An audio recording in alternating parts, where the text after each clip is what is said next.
everyone, it's me from New York. As you know, coronavirus those days pervades the world and many governmental systems almost collapse.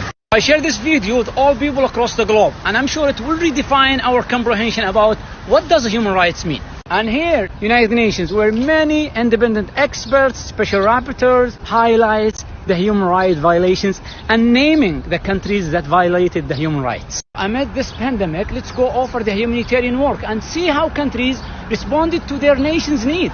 Let's start with the UK. British people got stuck abroad with no help. Old British nationals stuck in the airport after Emirates cancelled the flights and said they'd have to stay in Bali for 3 months.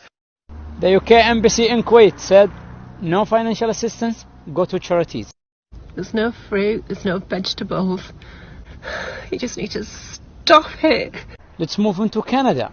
Businesses call for subsidies, and the outside, many Canadians got stuck abroad. And by the way, the Canadian government last year arranged the travel for Saudi teenager fleeing from her family.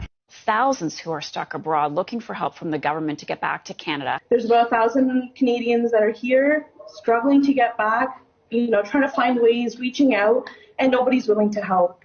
Okay, let's move on to Spain. They are asking for humanitarian assistance.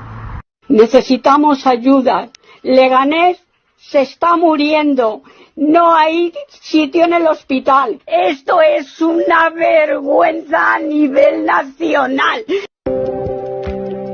I'm Amin from Lyon, France, in the line in front of the supermarket. And now I'm here. Wow, it's not easy to find what you're looking for.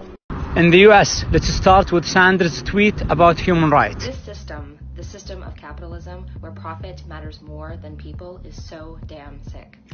And the coronavirus is showing us all its symptoms. We need, for everyone is guaranteed free, high-quality healthcare. Many businesses are closed, so the working class people lost their jobs. Gloves and masks in the United States are sold out, and Tennessee tells doctors to use diapers and goggles as a protection. Last year, 36 countries issued joint statement about Saudi Arabia, and they expressed their concerns about human rights, and some of these countries are that I mentioned above. In contrast, let's take a look inside Saudi Arabia and see how they responded to this pandemic. Let's start with the non-Saudis who are living right now in Saudi Arabia.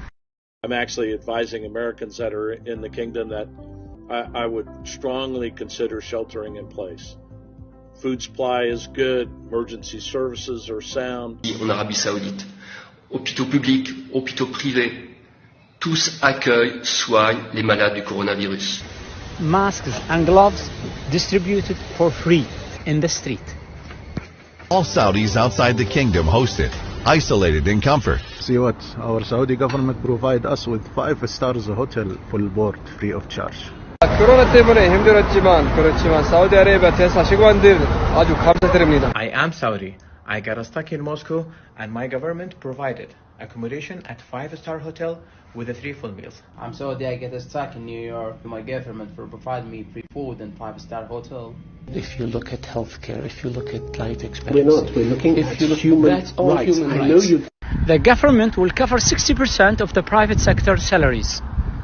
On top of that, Saudi Arabia granted free treatment for patients who got sick from coronavirus, whether are Saudis or non-Saudis. If I get sick here in New York, they will ask me about health insurance. This pandemic shows us the real value of the citizen to its government.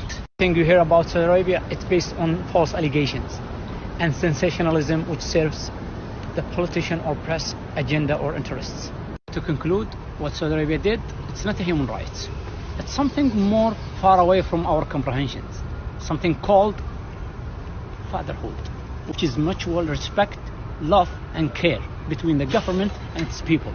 And this should be taught next year here as a role model in the United Nations.